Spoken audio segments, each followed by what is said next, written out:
ओम शांति। 3 सितंबर 2021 के ईश्वरीय महावाक्य। पहले सुनते हैं मुरली के मुख्य पॉइंट्स। बाबा ने कहा, रूहानी टीचर तुम्हें पढ़ा भी रहे हैं और सावधानी भी दे रहे हैं। सिर्फ एक बाप की याद में रहो और कहीं बुद्धि न जाए। अभी तुम रूहानी यात्रा पर हो। इस याद की यात्रा से ही विकर्म विनाश होंगे और तुम विकर्माजीत बन जाएंगे। इसके सिवाय और कोई उपाय नहीं। जैसे बाप ऊंच से ऊंच है, ऐसे भारत खंड भी ऊंचे से ऊंचा है, क्योंकि यहाँ बाप आकर सारी दुनिया की सदगति करते हैं। इसलिए यह सबसे बड़ा तीर्थ स्थान है। यह अनादि बना बनाया बेहद का ड्रामा है। इसका आदि मध्य और अंत नहीं होता। जैसे आत्माएं इस ड्रामा के एक्टर्स हैं, ऐसे बाप भी ड्रामा के पार्ट में बंधा हुआ है। बाप कल्प के संगम युग पर आकर नई पावन दुनिया स्थापन करते हैं। संगम पर जो आत्मा परमात्मा का मिलन होता, यही है सच्चा सच्चा कुंभ का मेला। औरों को समझाने के लिए विचार सागर मंथन कर नई नई युक्तियां निकालनी हैं। सबको बताओ, कल्प पहले मिसल सतयुग की स्थापना हो रही है। गॉड फादर से बर्थ राइट लेना हो तो आकर के लो। बच्चों आदि में मोह न हो, सबसे ममत्व निकाल दो। मोह रखना है सिर्फ एक बाप में, बाकी ट्रस्टी होकर संभालो। लास्ट में बाबा ने कहा, वहाँ आधा कल्प तुम कभी रोएंगे नहीं, बहुत पीसफुल रहेंगे, मुस्कुराते रहेंगे। यहाँ भी तुमको रोना नहीं चाहिए। जिन रोया तिन खोया, पद भ्रष्ट हो जाएगा। जो रोना प्रूफ बनते हैं वही बादशाही लेते हैं, बाकी तो प्रजा में जाएंगे। अब सुनते हैं महावाक्यों को विस्तार से। मुरली का सार। मीठे बच्चे आपस में एक दो को बाप की याद में रहने का इशारा देते, सावधान करते, उन्नति को पाते रहो। प्रश्न, बाप समान नॉलेजफुल बनने वाले बच्चों के जीवन की मुख्य धारणा सुनाओ। उत्तर, वह सदैव मुस्कुराते रहते, कभी भी किसी बात में उन्हें रोना नहीं आ सकता। कुछ भी होता है नथिंग न्यू। ऐसे जो अभी नॉलेजफुल अर्थात रोना प्रूफ बनते हैं, कभी किसी बात में अशांत नहीं होते, उन्हें ही स्वर्ग की बादशाही मिलती है। जिन रोया तिन खोया, रोने वाले अपना पद गंवाते हैं। गीत। तुम्हें पाके हमने जहाँ पा लिया, जमी तो जमी आसमां पा लिया। ओम शांति। मीठे मीठे बच्चों ने अपना ही गाया हुआ गीत सुना। बच्चे जानते हैं हम बेहद के बाप के सामने बैठे हैं, तो बच्चे कहते हैं, बाबा आपसे जो विश्व की बादशाही पाई थी, वह अब फिर से पा रहे हैं। सतयुग में तो ऐसे नहीं गाएंगे, यह संगम युग पर ही तुम गा सकते हो। घर में बैठे अथवा नौकरी करते हुए तुम जानते हो कि हम बेहद के बाप से बेहद का वर्षा फिर से ले रहे हैं। सेंटर्स पर भी सावधानी मिलती है कि बाप को याद करो और हम विश्व के मालिक बन रहे हैं, यह याद रखो। कोई नई बात नहीं है। हम कल्प कल्प बाप से विश्व की बादशाही लेते हैं। नया कोई सुनेगा तो समझेगा यह इनको अर्थात ब्रह्मा को शिव बाबा कहते हैं। अब वह तो है निराकार आत्माओं का बाप। आत्मा निराकार है तो परमात्मा बाप भी निराकार है। आत्मा को निराकार तब कहेंगे जब तक साकारी रूप नहीं लिया है। तो बच्चे जान गए हैं कि हम बेहद के बाप से यह नॉलेज सुन रहे हैं। रूहानी टीचर पढ़ा रहे हैं एक दो को सावधानी देने लिए। पहले यह रूहानी सावधानी मिलती है। बेहद के बाप की याद में ही सब रहते हैं और इशारा देते हैं, बाप की याद में रहो और कहीं बुद्धि नहीं जानी चाहिए। इसलिए कहा जाता है आत्म अभिमानी भव और बाप को याद करो। वह है पतित पावन बाप। अब वह सम्मुख बैठ कहते हैं, मुझे याद करो। कितनी सहज युक्ति है। मन मनाभव अक्षर भी है, परंतु जब कोई समझे, याद की यात्रा सिखलाने वाला एक ही बाप है। तुम बच्चे ही जानते हो हम रूहानी यात्रा पर हैं, वह है जिस्मानी यात्रा। अब हम जिस्मानी यात्री नहीं हैं, हम हैं रूहानी यात्री। इस याद से ही विकर्म विनाश होंगे, तुम विकर्माजीत बन जाएंगे। और कोई उपाय नहीं है जो तुम विकर्माजीत बनो। एक है विकर्माजीत संवत, दूसरा है विक्रम संवत। फिर विकर्म शुरू होते हैं, रावण राज्य शुरू हुआ और विकार शुरू हुए। अब तुम विकर्माजीत बनने का पुरुषार्थ कर रहे हो। वहाँ कोई विकर्म होता नहीं, वहाँ रावण ही नहीं, दुनिया में यह कोई नहीं जानते। तुम बाप द्वारा सब कुछ जान गए हो। बाप को ही नॉलेजफुल कहा जाता है, तो बच्चों को ही नॉलेज देंगे ना। गॉड फादर का नाम भी चाहिए, नाम रूप से न्यारा थोड़े ही है। पूजा करते हैं, उनका नाम है शिव, वही पतित पावन ज्ञान का सागर है। आत्मा याद करती है उस परम पिता परमात्मा बाप को। आत्मा बाप की महिमा करती है, वह सुख शांति का सागर है। बाप तो जरूर वर्षा ही देंगे बच्चों को, जो होकर जाते हैं उनका यादगार बनाते हैं। एक शिव बाबा ही है जिनका गायन भी होता है और पूजा भी होती है। जरूर वह शरीर द्वारा कर्तव्य करते हैं, तब तो उनका गायन है। वह एवर प्योर है। बाप कब पुजारी बनते नहीं, वह सदैव पूज्य हैं। बाप कहते हैं मैं कभी पुजारी नहीं बनता, मैं पूजा जाता हूँ। पुजारी लोग मेरी पूजा करते हैं। सतयुग में तो मेरी पूजा नहीं करते हो, भक्ति मार्ग में मुझ पतित पावन बाप को याद करते हो। पहले पहले अव्यभिचारी भक्ति उस एक की ही होती है, फिर व्यभिचारी भक्ति हो जाती है। ब्रह्मा सरस्वती को भी वह शिव बाबा विश्व का मालिक बनाते हैं। भक्ति का कितना विस्तार है, बीज का कोई विस्तार नहीं है। बाप कहते हैं मुझे याद करो और वर्षे को याद करो, बस। जैसे झाड़ का विस्तार होता है, वैसे भक्ति का भी बहुत विस्तार है। ज्ञान है बीज, जब तुमको ज्ञान मिलता है तो सद्गति को पाते हो। तुमको कोई माथा नहीं मारना पड़ता, ज्ञान और भक्ति है ना। सतयुग त्रेता में भक्ति का झाड़ होता नहीं, आधा कल्प यह भक्ति का झाड़ चलता है। सब धर्म वालों की अपनी अपनी रस्म रिवाज है। भक्ति तो कितनी बड़ी है, ज्ञान तो सबके लिए एक है। बस मन मना भव, अल्फ बाप को याद करो। बाप को याद करेंगे तो वर्षा जरूर याद आएगा। वर्षे का विस्तार हो जाता है ना, वह होती है हद की जायदाद। यहाँ तुमको बेहद की जायदाद याद पड़ती है। बेहद का बाप आकर बेहद का वर्षा भारतवासियों को देते हैं। जन्म भी उनका यहाँ ही गाया जाता है। यह इस ड्रामा में अनादि नोंद है।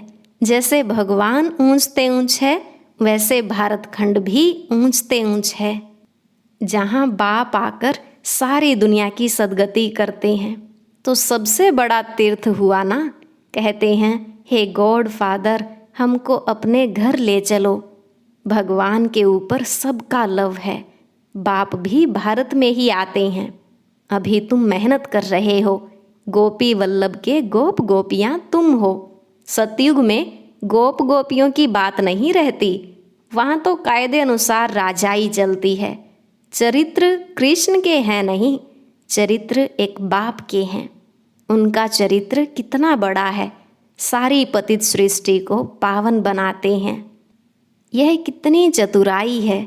इस समय सब मनुष्य मात्र अजामिल जैसे पापी हैं। मनुष्य समझते हैं यह साधु आदि श्रेष्ठाचारी हैं।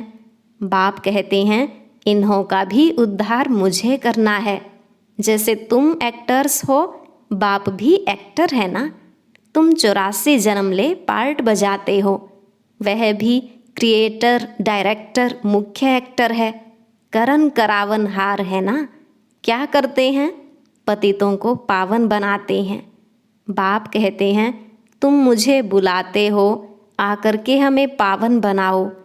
मैं भी इस पार्ट में बांधा हुआ हूँ, ऐसे कोई कह न सके यह क्यों बना, कब बना। यह तो अनादि बना बनाया ड्रामा है। इनका आदि मध्य अंत है नहीं, प्रलय होती नहीं। आत्मा अविनाशी है, कभी विनाश नहीं हो सकती। इनको पार्ट भी अविनाशी मिला हुआ है। यह बेहद का ड्रामा है ना। नटशेल में बाप बैठ समझाते हैं यह ड्रामा का पार्ट कैसे चलता है। बाकी ऐसे नहीं, परमात्मा है तो मुर्दे को जिंदा कर सकते हैं। यह अंधश्रद्धा की, रिद्धि सिद्धि की बातें यहाँ नहीं हैं। मुझे तो पुकारते ही हैं, हे पतित पावन आओ, आकर हमको पतित से पावन बनाओ। सो तो बरोबर आते हैं। गीता सर्वशास्त्रमयी शिरोमणि है, भगवान ने ही गीता सुनाई है। अच्छा, सहज राजयोग कब सिखाया, यह भी तुम जानते हो। बाप आते ही हैं कल्प के संगम युग पर, जबकि आकर पावन दुनिया नई राजधानी स्थापन करते हैं। सतयुग में तो नहीं स्थापन करेंगे ना, वहाँ तो है ही पावन दुनिया। कल्प के संगम युग में ही कुंभ का मेला लगता है। वह कुंभ का मेला 12 वर्ष बाद लगता है। यह बड़ा कुंभ का मेला 5000 वर्ष बाद लगता है। यह है आत्माओं और परमात्मा का मेला, जबकि परमपिता परमात्मा आकर सब आत्माओं को पावन बनाकर ले जाते हैं। कल्प की आयु लंबी करने से ही मनुष्य मूंझ गए हैं। अभी तुम समझते हो। तुम्हारी मैगजीन जो निकलती है उनको भी तुम बच्चे समझ सकेंगे, और कोई नहीं समझ सकेंगे। बाप ने कहा, लिख दो, जो कुछ हुआ 5000 वर्ष पहले मिसल, नथिंग न्यू। जो 5000 वर्ष पहले हुआ था वही अब रिपीट होता है। किसको भी यह समझना हो तो आकर समझे। ऐसे ऐसे युक्तियाँ रखनी चाहिए। हम अखबारों में क्या डालें, यह भी तुम लिख सकते हो। यह महाभारत लड़ाई कैसे पावन दुनिया का गेट खोलती है। सतयुग की स्थापना कल्प पहले मिसल कैसे होती है, कैसे देवी देवताओं की राजधानी स्थापन हो रही है, आकर समझो।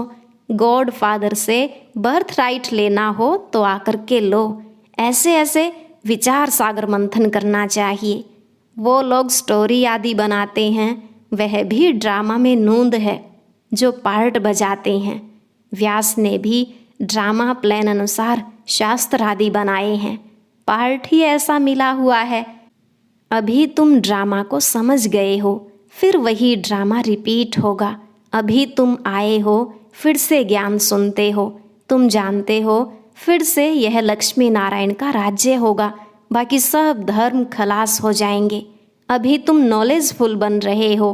बाबा तुमको आप समान नॉलेजफुल बनाते हैं। तुम जानते हो, आधा कल्प हम पीसफुल रहेंगे, कोई प्रकार की अशांति नहीं रहेगी।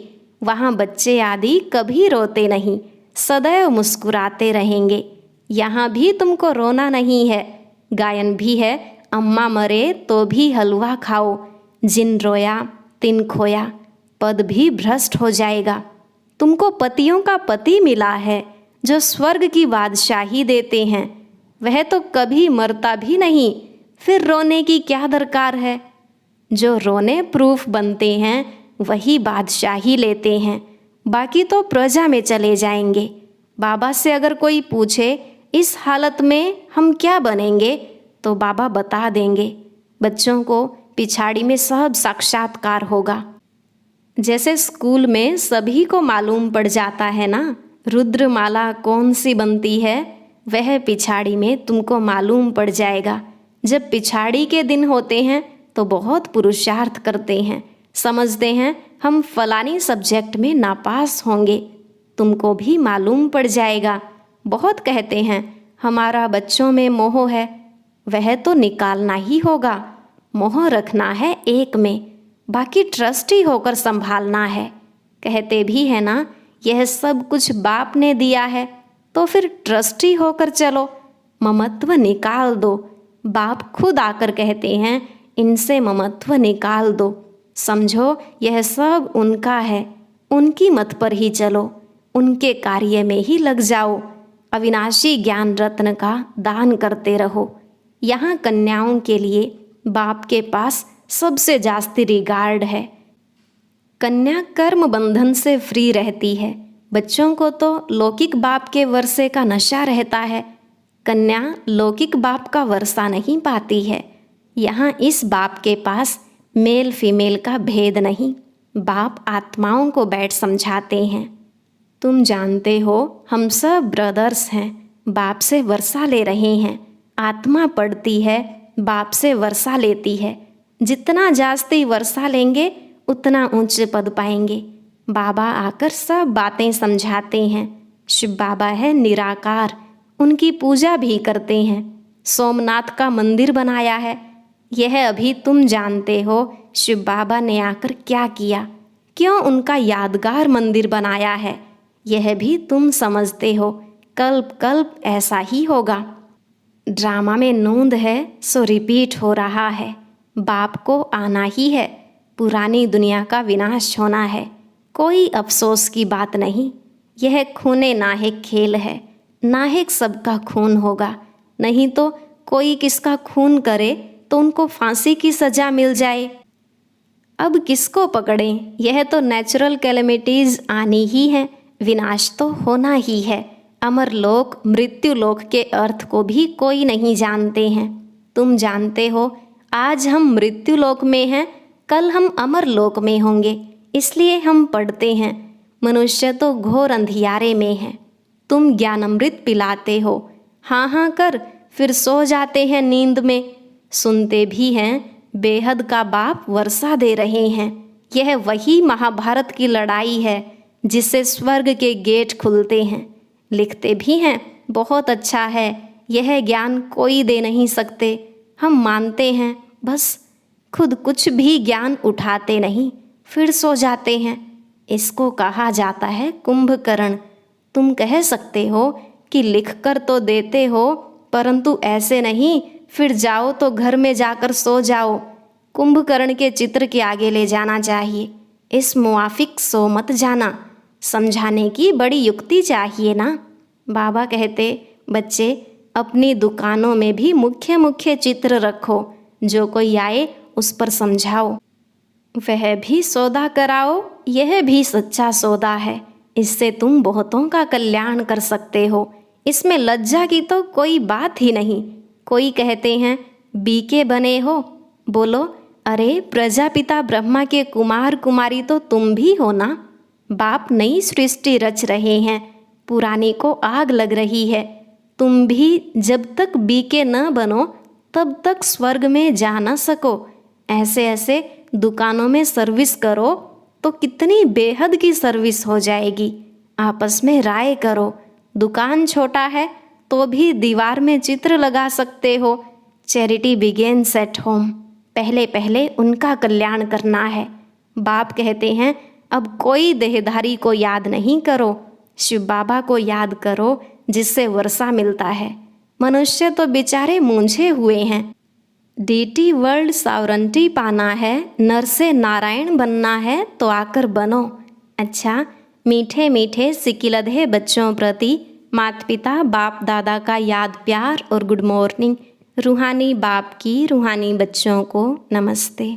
रूहानी बच्चों की रूहानी बाप दादा को नमस्ते नमस्ते, गुड मॉर्निंग। शुक्रिया बाबा, शुक्रिया। धारणा के लिए मुख्य सार। पहला पॉइंट, एक बाप में ही शुद्ध सच्चा मोह रखना है, उसे ही याद करना है। देहधारियों से ममत्व निकाल देना है, ट्रस्टी होकर संभालना है। दूसरा, विकर्माजीत बनना है, इसलिए कर्मेंद्रियों से कोई भी विकर्म न हो, इसका बहुत बहुत ध्यान रखना है। आज का वरदान, साक्षीपन की सीट द्वारा परेशानी शब्द को समाप्त करने वाले मास्टर त्रिकालदर्शी भव। साक्षीपन की सीट द्वारा परेशानी शब्द को समाप्त करने वाले मास्टर त्रिकालदर्शी भव। बाबा ने कहा इस ड्रामा में जो कुछ भी होता है उसमें कल्याण भरा हुआ है।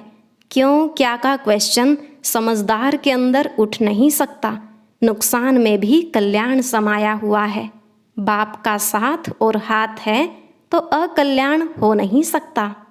ऐसे शान की सीट पर रहो तो कभी परेशान नहीं हो सकते। साक्षीपन की सीट परेशानी शब्द को खत्म कर देती है। इसलिए त्रिकालदर्शी बन प्रतिज्ञा करो कि न परेशान होंगे न परेशान करेंगे। स्लोगन: अपनी सर्व कर्मेंद्रियों को ऑर्डर प्रमाण चलाना ही स्वराज्य अधिकारी बनना है। ओम शांति। आज की अव्यक्त मुरली जरूर सुने। उसके लिए ऊपर दिए गए बॉक्स को टच करें।